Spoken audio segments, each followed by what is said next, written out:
To see examples of what we talked about on this episode, along with further information, go to bunchofdorks.com. Welcome everyone to Two Dimension Podcast, the comic book podcast with no direction.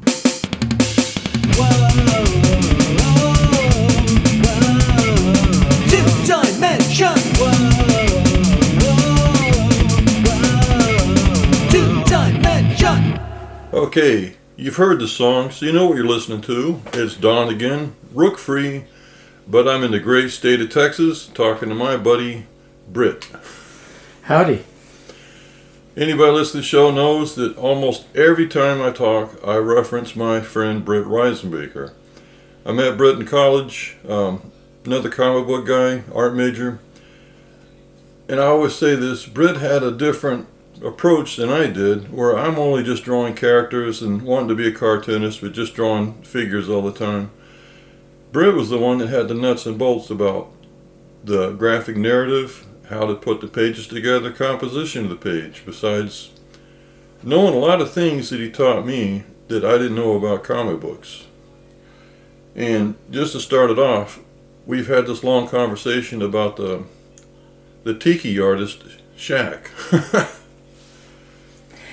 Yeah, I grew up in Hawaii, even though I was born in Texas. And so I really grew up in Tiki culture.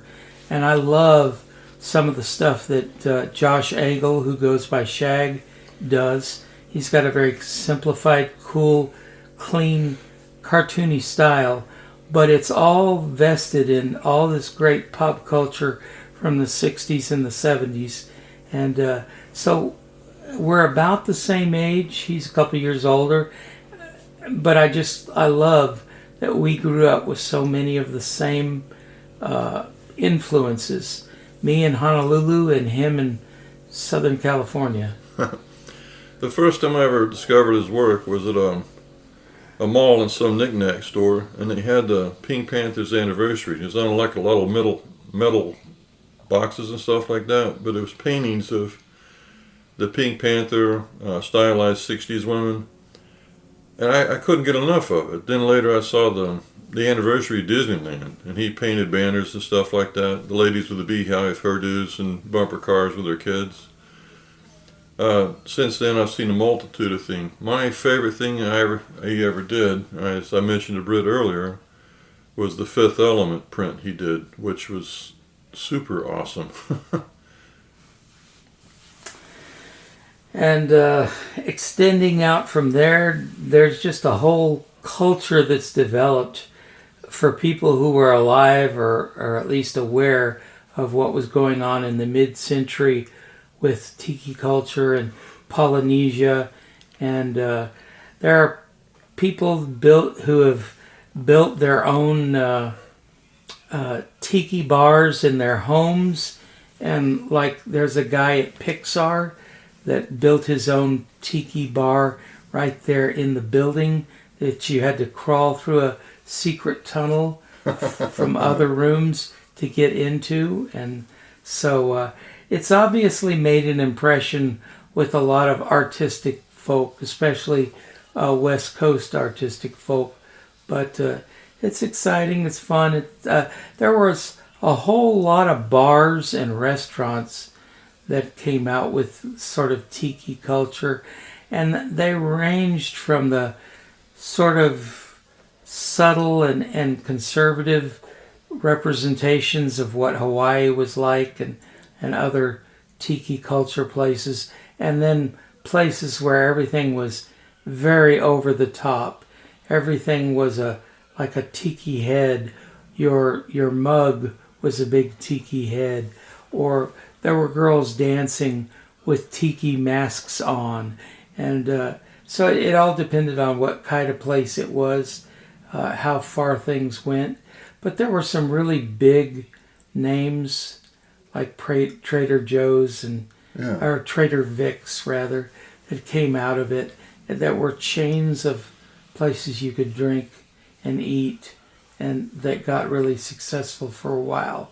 But I think a lot of that commercial culture has died off. I've seen pictures of a lot of the original influential tiki bars, restaurants, and even motels that have been shut down around Southern California. That's one thing. When you're talking about that, I grew up in Texas, the part where I'm from. It was in the early 60s, and there was a lot of Art Deco. But when you and I were in college and you talk about Art Deco, you talked about it like it was a beautiful, shining thing. What I saw was basically the last dregs of something that needed to be redone. Ceilings in post office and in places like that, and they were just. There was back then when you went to the bank, it was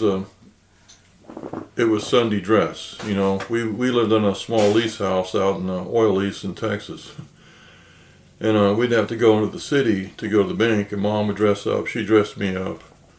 We go to the bank. I'd get a balloon from the bank, and then we go to this coffee shop, and Mom would meet her cousin. She worked at E.F. Hutton. She'd come over and have a break. And that coffee shop, and they had ice cream and everything. It was a nice place, but it was built during Art Deco, and it was really in need of being brought back to life. That's how I saw Art Deco. And when you're talking about the tiki stuff, that's what I think about was in its heyday, it was probably something, but as time goes by, you're not redoing it or cleaning it up or anything like that. You got some kid in LA thinking, God, this stuff is god awful. Why is it that way? And then when you watch a movie and see what it used to look like, hey, this is something. Have you ever been down to Texas State Fair here in Never. Dallas?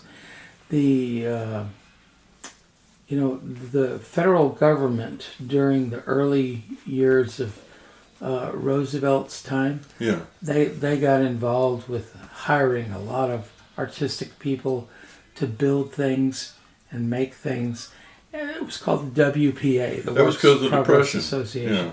Yes, and the Fair Park here in Dallas is one of the great examples of what could be done by people in that program, because those buildings are Art Deco, and they're huge buildings. They look like the studio buildings at like Warner Brothers or something, but they've got big, huge statue figures on the corners of the buildings, and frescoes and paintings, and just it's absolutely beautiful stuff, and it's been preserved here in Dallas. I'm glad to say the city has always made time. So those buildings are really beautiful.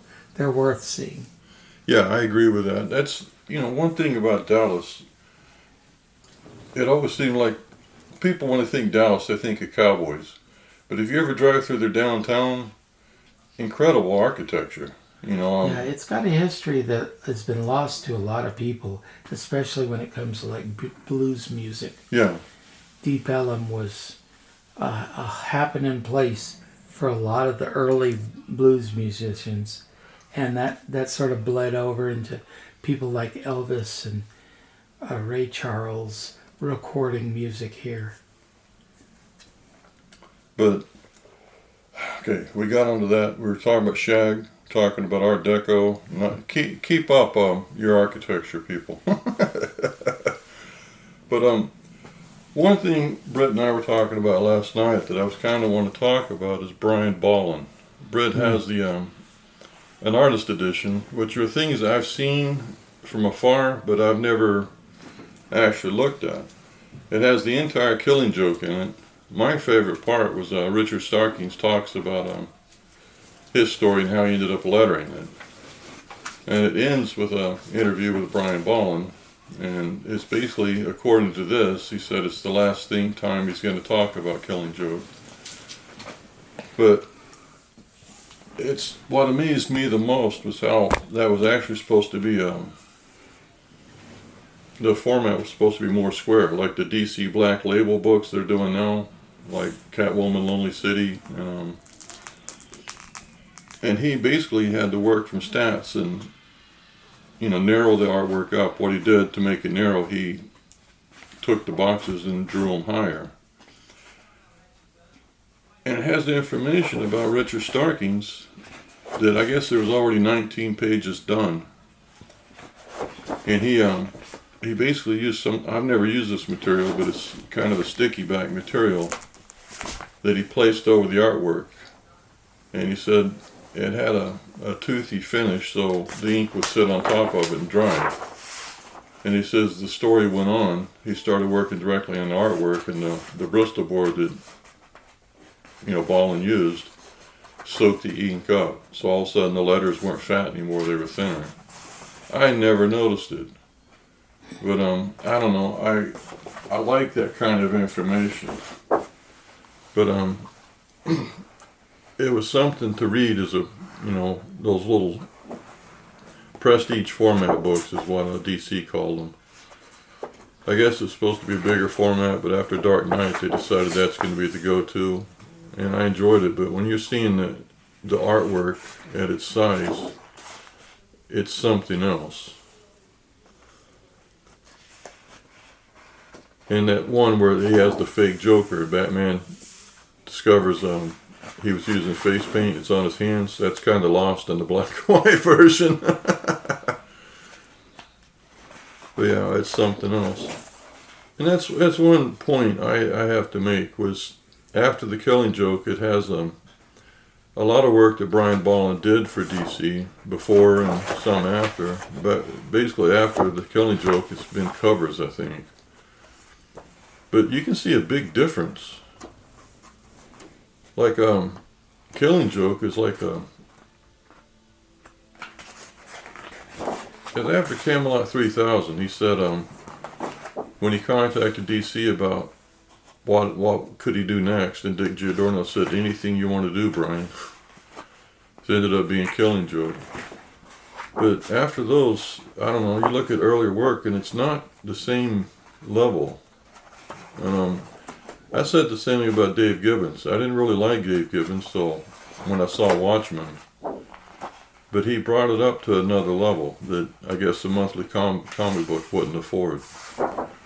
Well, both of those guys impressed my socks off the first times I saw their work, so I was avidly willing to follow what they did by the time they created those masterworks.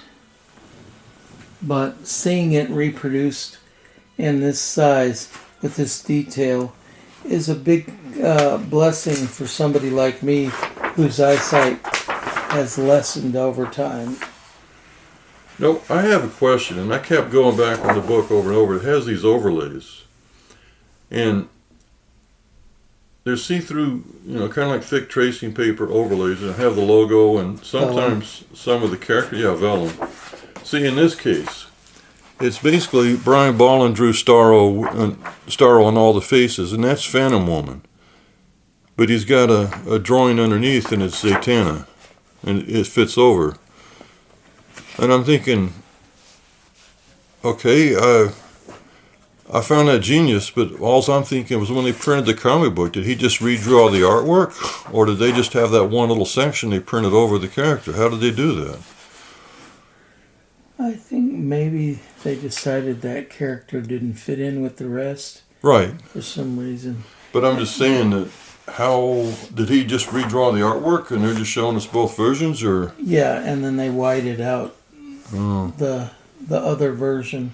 Because sometimes it has the page and it'll have the logo and all the trade dress on it, and then the credits in the corner. Right, because he didn't draw all that stuff. Yeah, I got you. Because I was thinking, well, how did they just paste it on there? How did they put this stuff on there?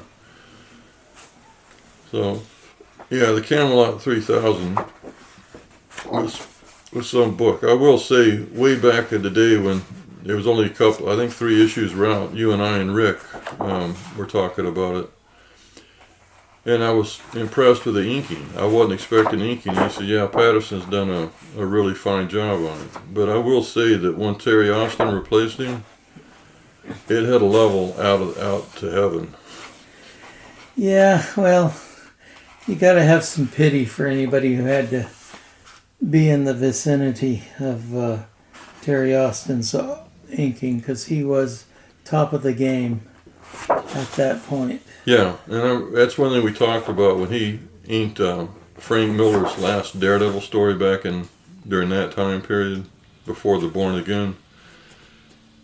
And I remember you made a comment, Terry Austin proved that he can ink anybody and make them look good. So see, Ballin got to draw the full scene on the cover, and then they would overlay the... Right. That's interesting. Yeah, that's part of the I guess artwork. he used the outline to guide him when he was creating the patterning of the background there. Yeah. Yeah, that's what sometimes I had questions about these overlays. I don't remember that plate in the book. This? Yeah. It was like a back cover. Yeah, I don't remember it. I do. I kept going back to it. I said, well, is that like for later, like a trade? Okay. No, I think it was on one of the floppies. Oh, okay. But as a back cover. Maybe even the final issue.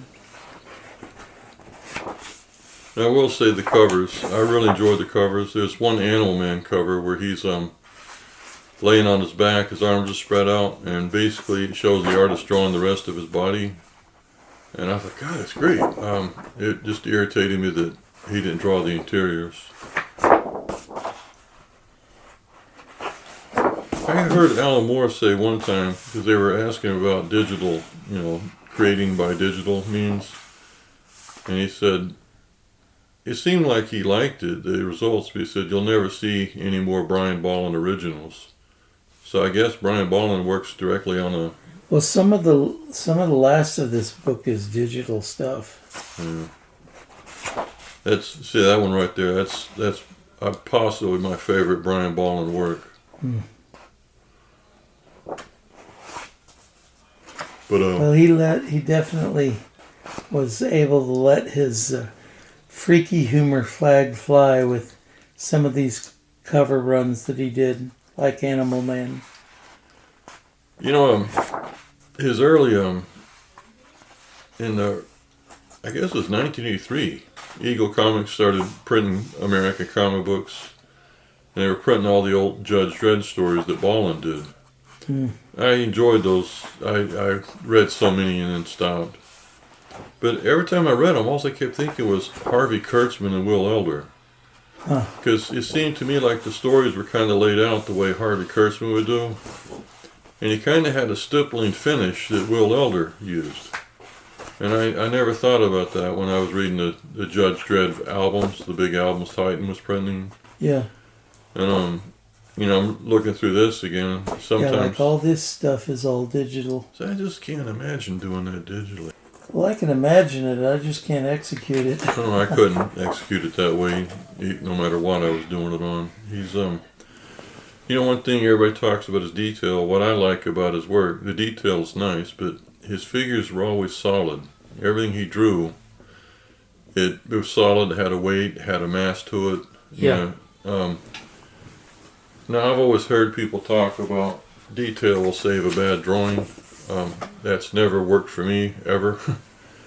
But I've seen sometimes where some people have trouble drawing one thing or their characters just seem out of whack. But Brian Ballin's was just solid, just all the way through.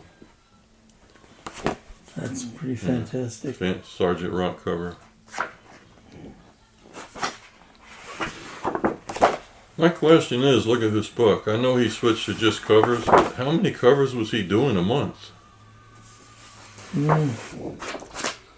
This is over a span of many years. I don't know that he was doing more than one or two a month. Because, is that a living? I know covers paid more money, but... I think when you're doing stuff on this level and it's what's selling the comic, I bet. I guess so. I just remember when Neil Adams was the main cover artist at DC, and then Nick Cardy. But they were doing a lot of covers. It wasn't just one or two. It was, I remember. Yeah, but they were not being paid the kind of That's pay true. rates that developed over like the last 10 years of the 20th century. Because editors started really paying for the benefit of the sales, and everybody was much more keyed in to what the sales were. So somebody who was drawing X-Men every month was making multiple times what somebody who was drawing Captain America was making every month. I got it. Yeah, I met a guy that was inking for Marvel, and he was talking about royalties. As a matter of fact, it was the guy that inked your Badger story you did for First Comics. What's his name? James Casera, I think was his name. I don't remember. I met him in Tampa, and he was really nice. He was showing me stuff and telling me how he inked and everything. And he was talking about he did work for First, but he was starting to do work for Marvel. He liked it because of royalties. Yeah. And one thing he said was, just explaining how royalties worked, he said John Romita Jr. hated the X-Men, but he was drawing it because it sold well and he was getting more royalties for it. And I thought, so I guess what you're saying, if you can get on a big book, and you're selling it, yeah, they'd be aware. That's interesting. That's how it worked for a long time. I'm not sure people are making the same kind of royalties now that they were then. At least I've listened to Liefeld talk about it some, and I think in general the sales aren't there for Marvel and DC that they were getting back in the 90s. That makes sense, actually. That's when we saw Howard Chaykin in Dallas in 1982. He was talking to everybody in the audience because most of us wanted to draw comic books, going to conventions. And he said a lot of the old timers are biting at the bit, seeing what the opportunity you guys have to get paid. And so you're going to start seeing some of the old artists come back to do work because they were wanting that kind of money. That was back in '82. That's not the same as what people are making in the early '90s. That did start to happen in some cases. I think it's interesting how differently some of the artists have continued their careers. Like Walt Simonson has been pretty prolific for a lot of years, but it's really fallen off the last 2 or 3, maybe since COVID. And, he's an old man now, but he was really keeping pace for a while there with artists who were much younger. And then John Byrne has kind of come and gone in spurts, which maybe had as much to do with his personality and getting crossways with people as anything else. But he has done a lot of work since he stopped working for Marvel and DC. You just don't see it as much, and it hasn't been consistent. Some others, Michael Golden, he was working behind the scenes for years after he started being so visible, but it was a real burst of activity for all the stuff he did that made him famous. And then he was doing a lot of more of the production behind the scenes work, doing covers you might not necessarily see in advance, and trying to come up with a plan to put out work that was self-owned and that wasn't under the thumb of some of the companies that had proven to be so difficult. So like he did that Jackie Chan series, Spartan X, and but for whatever reason never seemed to get it all put together as well to make it as visible a presence. Herb Trimpe was kind of a sad story.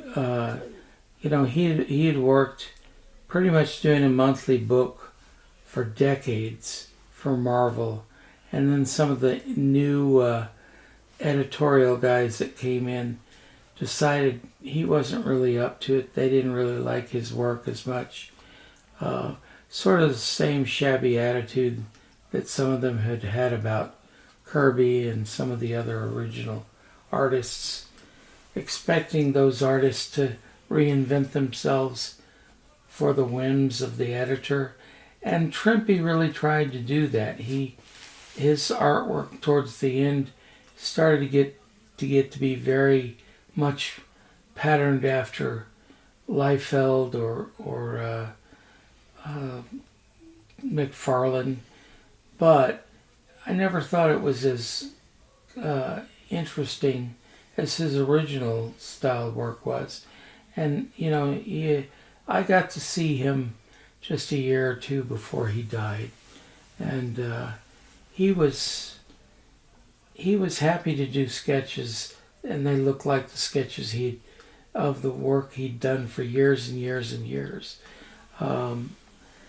And I just think he started finding other meaningful employment, and it kind of broke his heart a little bit. But he became a school teacher, and he became he was actually a minister, Really? a pastor, yeah, and he was real involved in New York City after 9/11, serving the firehouses. Yeah. But I never knew any of that. yeah, nice guy. When he was young, he was really plugged in to life. He had a great marriage, and he was a enthusiast for World War I planes. Yeah. And he owned one, a biplane. Didn't he fly? Yes, he he did. And he's an interesting guy. He created a character called the Phantom Eagle for Marvel back in the 60s. And it was basically an excuse for him to draw planes. I never knew that. That was his passion. He drew Incredible Hulk forever. Yeah. And I picked him up sometimes. And friends of mine would collect them. He wasn't an artist I enjoyed, and there was I saw some of the G.I. Joe work he did, and I don't know, it was... Yeah, I don't think he was ever one of the very best, but I think he made the Hulk his own, even though he was so heavily influenced by Kirby. Yeah. Well, you said in the past that because they didn't bring in new people, it was all the World War II generation, that was doing the comics, the Golden Age artists. It was a closed house. Yeah. But Neil Adams came into DC, and Jim Steranko came into Marvel. But then, we talk about that. Sometimes Herb Trimpe comes up, and you were the one that mentioned that Herb Trimpe was brought in because he drew like Jack Kirby, and that's what they were looking for. But Well, to a certain extent, that was true for Romita and for Buscema as well. But they developed their own styles a bit more. when I was a kid, I read DCs and Harveys and Gold Keys and stuff. Marvels weren't really around until about 74. And you see them once in a while, but in 74, all of a sudden, Marvels was everywhere, and I was, buying them and collecting them. But one thing I always noticed is they all had that square face. I was equated to the Fantastic Four. They were Jack Kirby faces. And but every time I see it back when I was 12, gosh, that Marvel square face again. But everybody was basically, Jack Kirby was the look that they wanted. Yeah, that's what Stan was telling all the other artists. Yeah, I had sort of a secret level entry into comics appreciation, which I don't know if I've told you this story or not. When my family moved out to the Hawaii Kai area of Honolulu, which we did just like a year after we moved to Hawaii, We originally lived in the house that my grandparents bought, which was up on the mountain overlooking Honolulu. We had this dynamic view, billion-dollar view today, looking out over Diamond Head and Waikiki and Pearl Harbor. We had that whole panorama visible to us. But the problem with the house for a family with little children was that the front end of the house was right to the sidewalk on the street, which people drove very fast on, and the back end of the house was up on stilts. No yard. So for little boys, my parents decided that wasn't really appropriate, and they ended up selling that house and buying a house out in this suburban area called Hawaii Kai, which was an ideal experience for any little kid, especially a little boy. We had mountainside behind the house that we could go hiking in. Yeah. We had huge mango trees in the yard that, what do you call them? The rodents, not a rat, but like Rikki Tavi. Oh, mongoose. Mongoose. The mongoose would run into our yards and grab the mangoes off the ground that had fallen from these huge mango trees. And so we had like a whole forest to explore. It's like that was safe. And we lived 2 miles away from one of the nicest beaches in all of the world. And we got to go there all the time. And we got into things like moss sliding, where there's these big concrete culverts, and you can go sliding on your bare feet in them. Every once in a while, somebody would get a sharp piece of glass or something, and it'd be a problem. But there was a lagoon there. People across the street from us, they had houses that backed onto waterways. So a lot of people who lived in the neighborhood had boats. We didn't. We were on the mountainside of the street. But when we moved there, the next door neighbor, there was a college-age kid in that house, and he had been collecting comics for his whole life. But he had discovered girls. He was in college now, and he didn't have any interest in the comics. So he had a refrigerator box full of comics that he gave to my brother and I. We had all of the golden age of Marvel, most of what came out from DC during that time, and like 24 other comic book companies that long since haven't existed. You know, the ones you know, like Charlton and Gold Key, but just Whitman, all sorts of off-brand. When all the comic books were doing horror comics, there were a half dozen other companies that's all they did, and they were competing with Marvel and DC or whatever. It didn't go back as far as like EC, except for maybe Mad Magazine, but it was just an amazing treasure trove that we would have never read all of that stuff. So I was able to learn like the whole initial history of Marvel Comics, not only because they did a lot of reprints, but because from this guy next door, we got all those original books. And what a blessing. I was surprised when you and I met up, because you had read a lot more than I did on past work. And I actually never quoted how you did that till now. Another secret revealed. Now you know the secret. So we're going to find out more about Britt's secret past after this music break.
You can hear our most recent 20 episodes on iTunes. If you would like to hear our older episodes, you can find them on our blog. Just go to bunchofdorks.com and click on the Cyclops.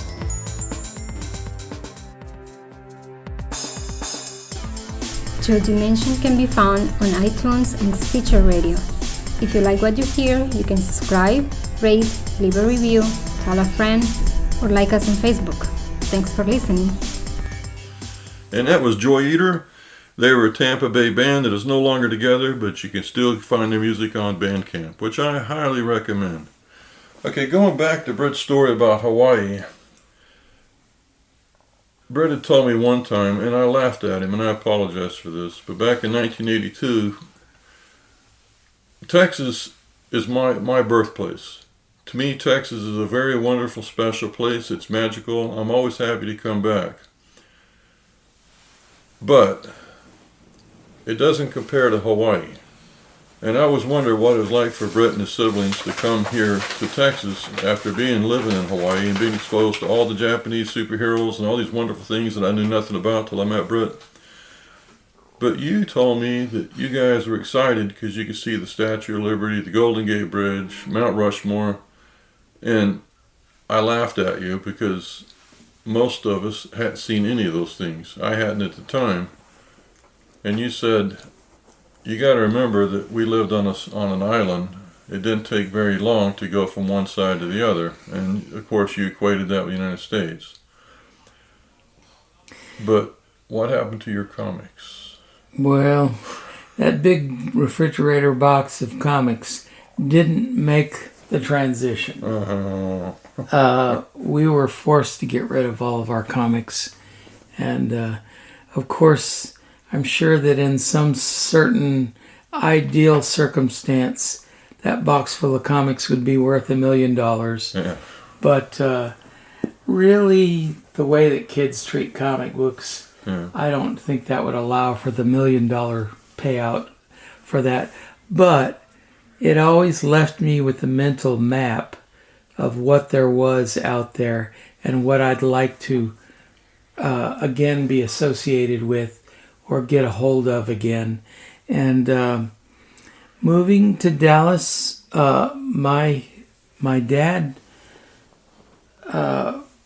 asked each of us kids what we thought about moving away from Hawaii, because he could see, in a certain sense, that was really robbing a wonderful opportunity away from the children. But we did not think of it that way. Over the years, we had gone to the mainland, which is what you call the continental U.S. when you live in Hawaii.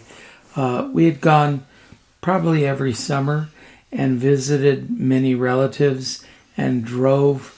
We had relatives in California and Arizona and Texas and Florida. So we often drove across the United States that way, which I've got to be honest, has no great appeal for me today.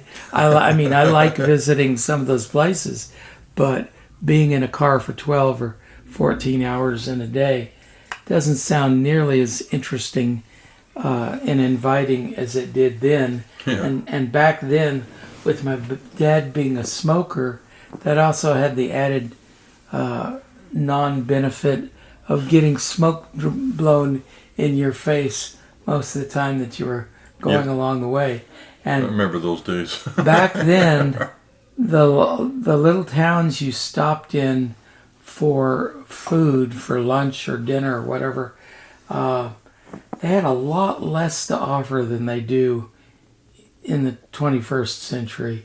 And so you might end up having to eat some pretty off-color stuff.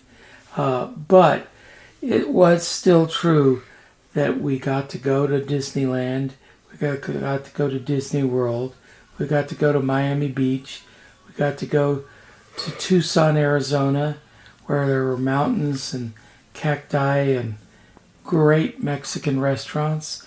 And this is back in the 60s, so there was an appeal to living where we thought, we could just pop out to go see whatever it was, the redwood trees, the Continental Divide, the Civil War battlegrounds of the eastern seaboard, and New York City. Being a comics guy, I always thought I wanted to go to New York City. Now, by the time I was old enough to actually be getting some work as a comics artist, I did not have any desire to move there. And that's back when everything was there. But there had been certain important creators like Jack Kirby that had moved away from New York City. So those companies had to learn how to deal with having creative staff elsewhere in the country, or in the world for that matter. So I had to send a lot of stuff by Federal Express, for instance, and that was an expensive prospect, and I didn't always get reimbursed for those costs.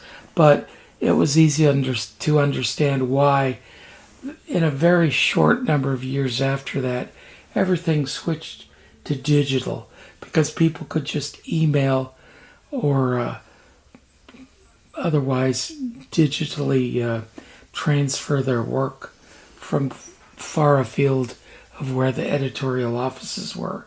And it was much more economical and generally easier to do. Now, it still involved having to have some expensive hardware that people hadn't learned years before.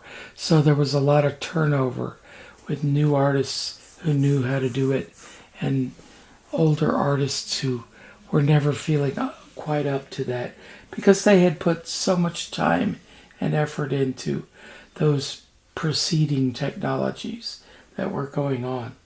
But, that was a lot of different kinds of physical transitions, moving from an island to moving to the continental U.S. and seeing where things went from having to be done, handed over in person, to being sent by mailing services, to going to full-on digital composition, creation, and publication. So that was an exciting time with all that was going on. When you're talking about the technology and how it changes, when I was in early high school, I took a business class, and one of the questions is something that changed society, and what I brought up was the pocket calculator. In 1972, we had a calculator at home. The old kind grocery stores used with a big arm on it. Right. And my parents used it all the time. And one day, Texas Instruments sent out a 4-color mailer, really slick, and it had a picture of their first pocket calculator. And it was $200. This is in like 71, 72. I think 72. And my dad wanted one so bad. And Mom was saying, well, how big is it? And it had a man's hand next to the calculator photo. And my dad put his hand, he goes, well, he's not much smaller than my hand. Anyway, it just, $200 for us in 72 was just too much for something like that. Well, the next year, they went down exponentially. Yeah. And I remember at one point, Dad was saying that you're going to be able to get a nice pocket calculator for $20 or $10. Well, next thing you know, they were giving it out for free, Yeah. And that pocket calculator that Texas had for $200 in 72 ended up being the low-end calculator that everybody bought if you had to have one for school. Right. Anyway, I brought that one up in business class. This is probably 77. And then the teacher was explaining about they had accounting schools they had rows of these machines, the big industrial machines, and they were basically training everybody on rhythm, on how to add up and turn that massive arm over, turn up massive arm. And then he said the pocket calculator made that obsolete. And all of a sudden you got to school, like, what are we going to do? You know, they had to modify and change things. Since then, after the computer Macintosh, desktop computing came out, now you buy something at the store, it's obsolete before you got out the door. Everybody knows that. But I've always wondered about that. Lettering, now not all of them, but most use digital lettering. There are some, I know Stan Sakai still hand letters, Paul Grist still hand letters. And there is, I don't mind digital lettering. I see some of these guys are really good designers. I started noticing more design on some of this. But when you see somebody hand letter their own work, it's really something. Yeah. But that changed. You have people working from all over the world on one project. That's a massive change instead of just being in New York. Comics coloring. I remember when you and I were talking in the early 90s and you made a comment about comics coloring has come a long way. By leaps and bounds, because of computer coloring compared to what we always read. Seeing that, I always appreciated what you had. I never looked at, when you were always complaining about coloring comics back in the early 80s, it looks fine to me. But yeah, technology has changed. Just, it's going to be interesting to see what the future holds. Hopefully it will still hold comics.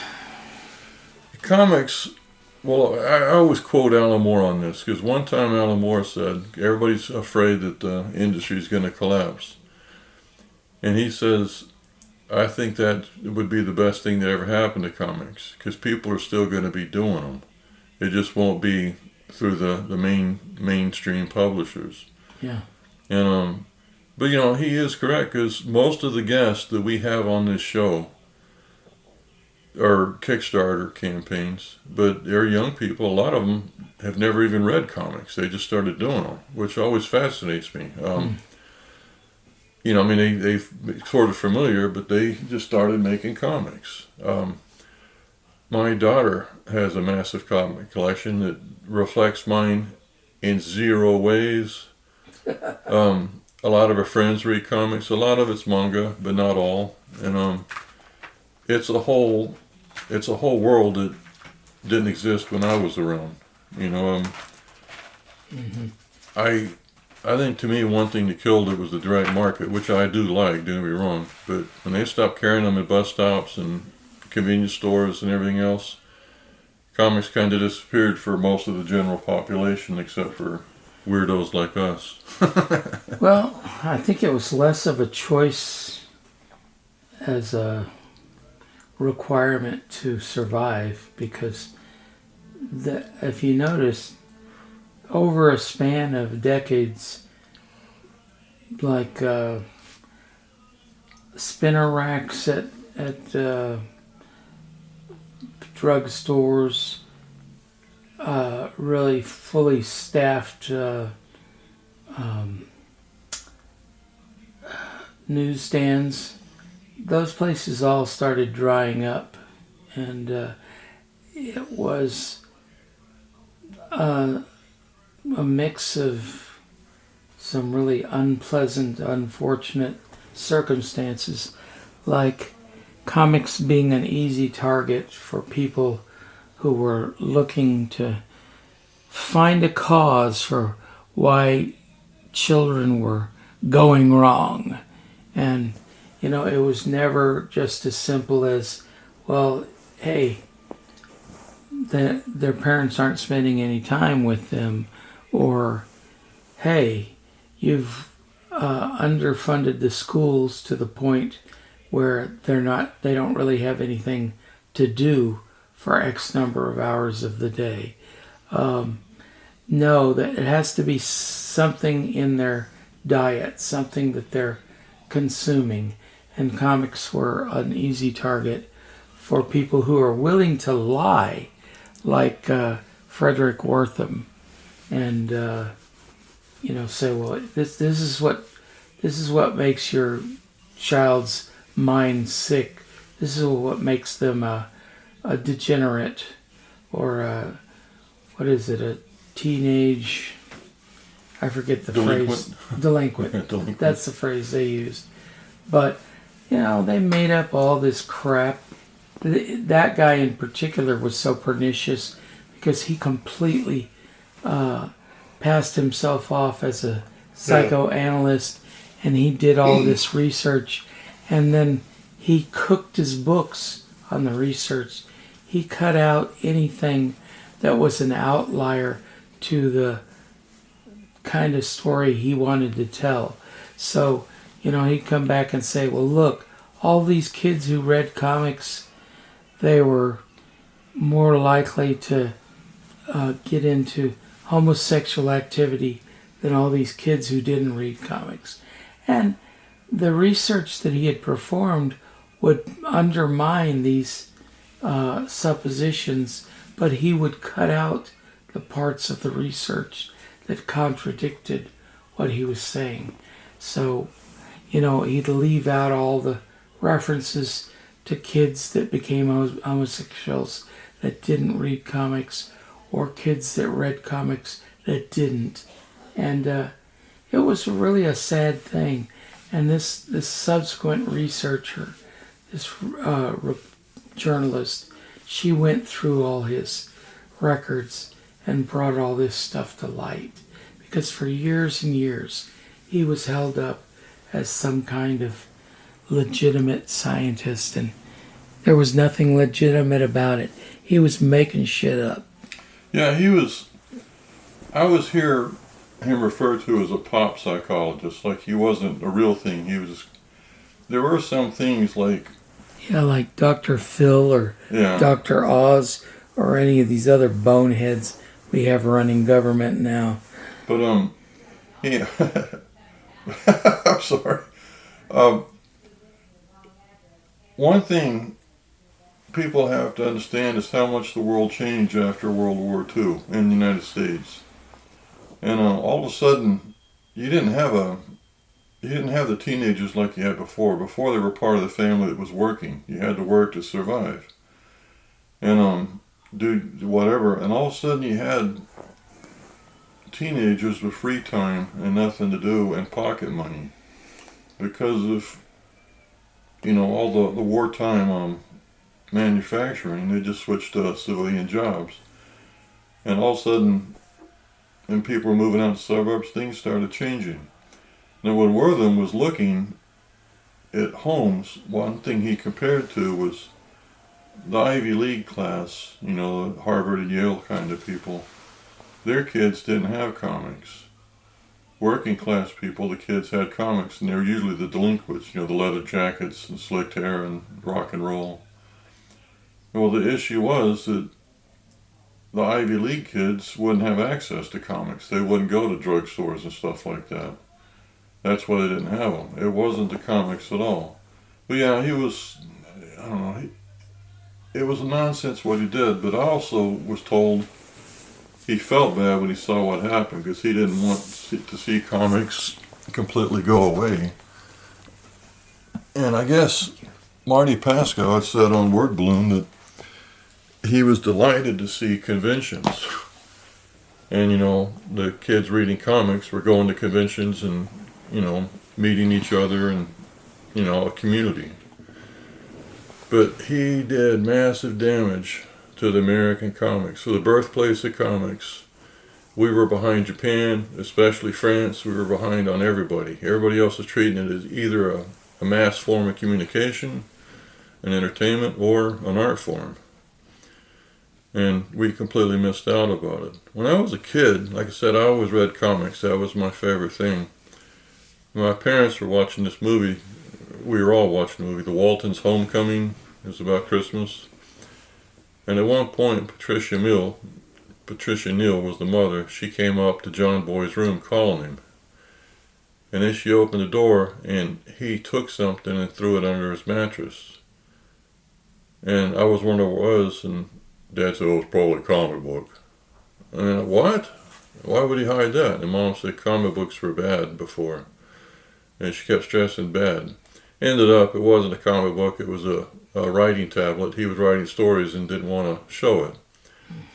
But that stayed with me. And then later I started learning about the comics in the 50s. But you know, I had a teacher in 6th grade talking about you weren't allowed to have a paperback book at school. Paperback books were banned. And she said now the school has book fairs and they sell paperback books. Well, the reason why, they were hard-boiled pulp kind of, they were seedy compared to, which I don't think was always bad, but they were the underbelly of the literary world, the first paperbacks. But yeah, sometimes people just don't know. Now librarians encourage kids to read comics. It's reading material. I've said this in the show before. When I was 9, that summer, my next door neighbor gave me a pile of comics. So my brother and I spent the whole summer reading comics, and that's when I started buying and saving constantly. I always had a few here and there, but I went back to school, and I was moved up to the next reading group. And when my dad found out, he was excited. It was no big deal, but he said, well, maybe it's all the reading you did over the summer. What reading? All those comic books. Well, I was always told comic books were a waste of time, but, my dad wasn't a fan of comics, but he did acknowledge the fact that I read a lot over the summer. I was sitting here looking at Britt's shelf, and he has a book that says, A Century of Aqua. Now, what throws me about this is one time Britt came up to Florida to see me, and he had a National Geographic. And it was talking about, I think, if I remember right, is how color is made. I think it was about yellow. Oh, A Century of Aloha, sorry. But, okay, so I was completely wrong. Nevertheless, I was kind of want to talk about color, because Britt had a thing on how color was made and manufactured for paints and everything else. And the reason I'm even bringing this up, we were just talking about comics coloring and how far it went. My friend Scott Connor, Britt's friend, Scott Connor as well, hates, with a passion, yellow backgrounds. Bright yellow backgrounds in comics. And it wasn't something I really ever thought about, but Scott, you've already brought me to your side because I don't like them either. Now, I do like yellow, and when I make art, I use a lot of yellow, but it's like a mix, like a yellow ochre. It's a richer. It's not the bright mustard yellow. But what are your thoughts on colors using bright yellow backgrounds? Have you ever thought about it? Not really, because I feel like they go out of their way to use all of the palette they have available, and with the limitations of 4-color printing, that's one of the plates. That's one of the plates yellow, so they do use it a lot. Now I am a fan of not overusing colors. But it isn't, I don't have a, don't ever use that one kind of attitude about it. More just let's make it interesting and use a variety. If you look at the early comics, pretty much all the characters are primary colors. They're just, you got lots of reds and blues and yellows, and then black and to define with the black plate. And they try to use variety. They try to get the oranges and the mixes that they can get using the patterns of the different colors. But it's not surprising that they tend to lean heavily on what those primary colors, basically magenta, yellow, and cyan, or most of us know as blue. And So, I didn't develop an intolerance of it, but One thing I showed to Scott when he was complaining about it was I had a Gold Key Woody Woodpecker comic that I absolutely loved when I was 9. But it was Woody Woodpecker taking off rubber boots, and one of the rubber boot had a fish and it was flopping around. It was kind of cute, like a poster. And the whole background was bright yellow, which I did like. But when I was looking it up to send it to Scott, that was a 70s reprint, and the original one was just in the 50s and 60s, one of the two, and it was a white background. And I have to say, I kind of preferred Woody Woodpecker against the white background. And okay, I see where Scott's coming from now. And he's always sending me another cover or a panel with just nothing but bright yellow, which sometimes certain colors I've seen when John Byrne and Terry Austin were doing the X-Men, there was one panel where it was Storm, and the whole back of the panel was bright cyan. You know, it's more than just cyan, it was more of a blue, but I love that. It made me happy. Captain Marvel in the red and yellow uniform standing in front of a blue background made me happy. But one thing about coloring, when Marie Severin passed away, they were talking about her coloring at EC and what she did to kind of hold some of the, hide some of the gruesomeness, how she'd cover them with colors and certain colors, and I never thought about it, but she was absolutely right, but it didn't take away from the artwork. It just didn't look as gory as, maybe the artist intended it to be. The one thing that always blew my mind was I would always hear about Terry Austin drew Popeye into the X-Men, and I never noticed it, and I had all those issues. I read them religiously. And then when Fantagraphics put out the X-Men Compendium, it had the black and white line work, and it showed, this is including Popeye. It was always a joke, because Terry Austin always talked about it. He says, everybody who was important in the galaxy was in that panel, so he felt Popeye should be there, which I 100%, Popeye is my favorite. But I never noticed it, because Glenda Sween, when she colored it, it was simple color. It was like a reddish background, and then each layer of characters in that panel was less red, more orange to yellow, and Popeye was just colored in with the background. So he was there, but he was one of the background characters in the far back that was colored the same color as the background, and you didn't really notice it. Right. That's when I started noticing the power of the colorist. And when Frank Miller did Dark Knight, that's one thing in all the interviews he was talking about was he was just starting to realize how important color is to comics. And it was. I didn't think about it because the artwork just jumped out, but when you see the black and white line art compared to the color, Lynn Varley did a lot of rendering, embellishing. She did a lot of the heavy lifting. Yes, big time. And that's a complaint now in comics, because I've been told that inkers have been replaced by colorists sometimes. I still see inkers, but colorists are sometimes, I think, over-rendering, and I don't like it when they cover up the line work. I like it when the line work's put on top of the color. Still, I'm old school. Maybe the younger generation feels differently. But color can really make a thing, but there's very few colorists that I can really name. I mostly know some historical references, guys who really were the pioneers of moving things over from the original hand cut ruby lit and all that they did in the early days of comics, and making the choices that sort of governed how comics digital coloring was developed. Like Steve Oliff and yeah.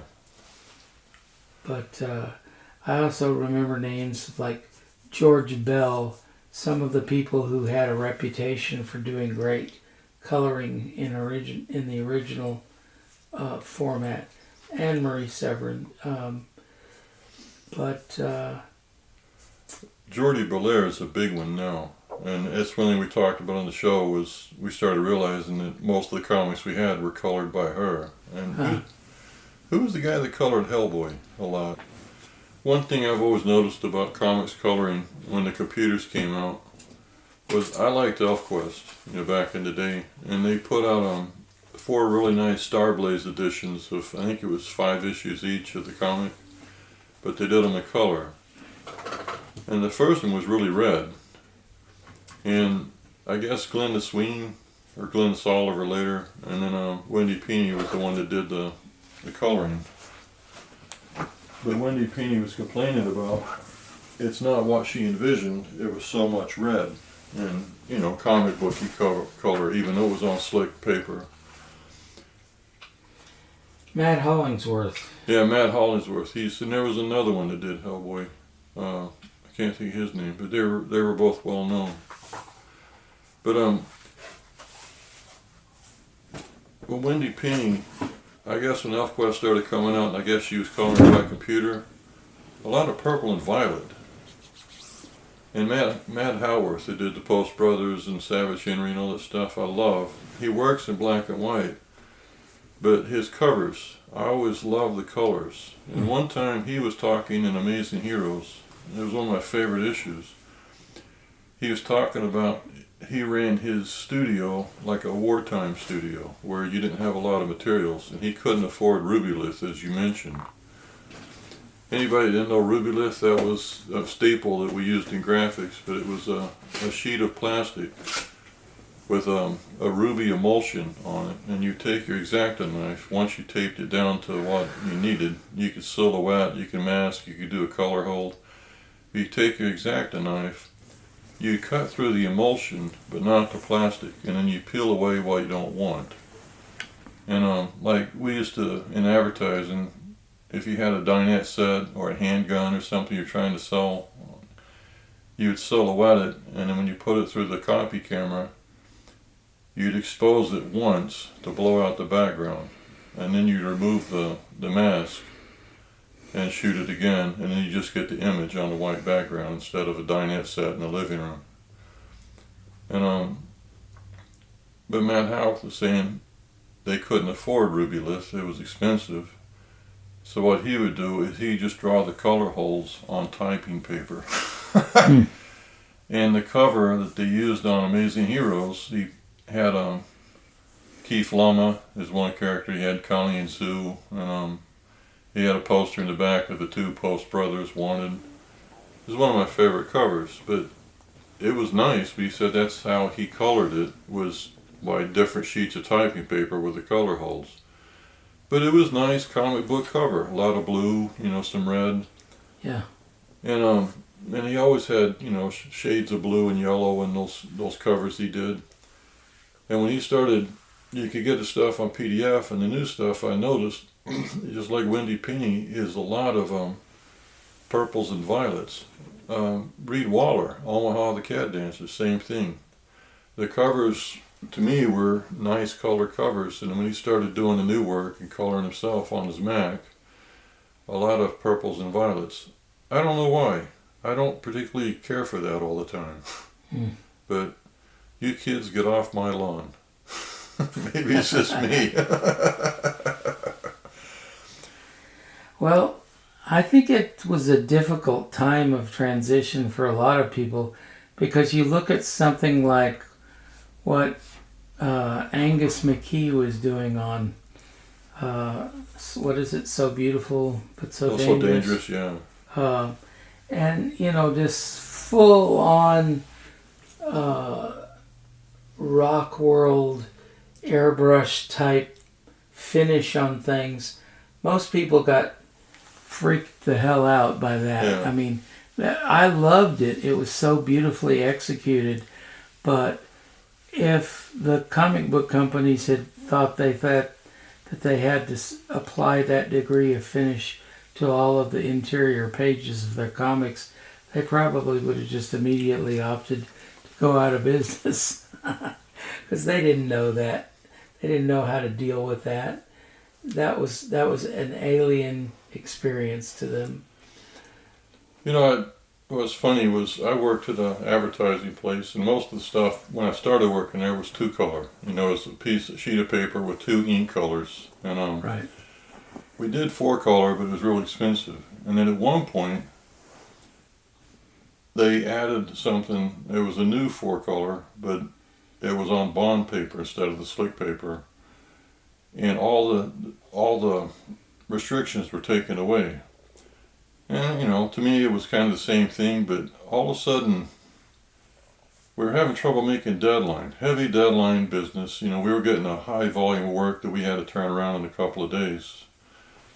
And I just remember one time I brought this up to senior management, and they were listening to the dates, and they looked at each other and said, oh, that's when we added, you know, this color on the bond paper.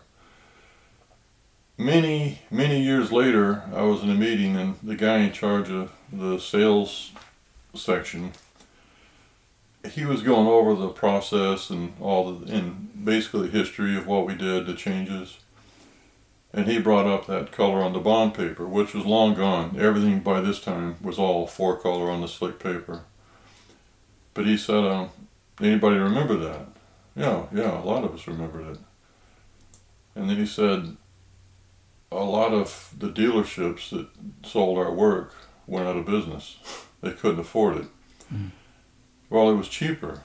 But what the problem was, they'd get so excited about they could do this with no restrictions that they'd add on all these things, and it was just extra charge after extra charge after extra charge for services we were doing. Yikes. And the work wasn't paying for itself. The work cost more than they were bringing in. Yeah. And this guy said I was the one who had to go close the businesses, and many of these were my friends. George Harrison was talking about when he was still with the Beatles, he got a synthesizer, and he put on an album. I can't remember the name of the album. I've never heard it. But he said you couldn't really tune synthesizers, the early ones that he had. And he just did an album of sounds, just beeps and bops and stuff, just playing around. Yeah. And usually when you have something new, you're not following the guidelines of what you should do to make something good, you know. You're just like, ooh, look at all the color I can get. And that sounds like, you know, some of the early work that they were doing for the bright colors. Saying that, I enjoyed some of that. But all that just because I misread one of your books. But it still is like a century of Aqua out there. So I guess Aqua's older than I thought. Well, I actually do have a couple of color theory books, but they're not on the shelf here. They're in storage. So I'm sorry I didn't have those handy to rifle through. I kind of enjoyed that. Well, I guess we're about at the end time. Any closing thoughts you got, man? Oh, don't grow old. Yeah, or you'll read A Century of Aqua instead of Aloha. Everybody, thanks for listening, and in the meantime, read more comics. Do you want to be part of the show? Draw us a fake comic book cover, and we'll use it to promote new episodes online. If you'd like to promote your music, send us your MP3 and you can have a musical spotlight on our show. Plus, we'll add your link on our music page. We have 3 t-shirt designs. Find them on the sidebar of the blog. Listen to the show. Wear the shirt.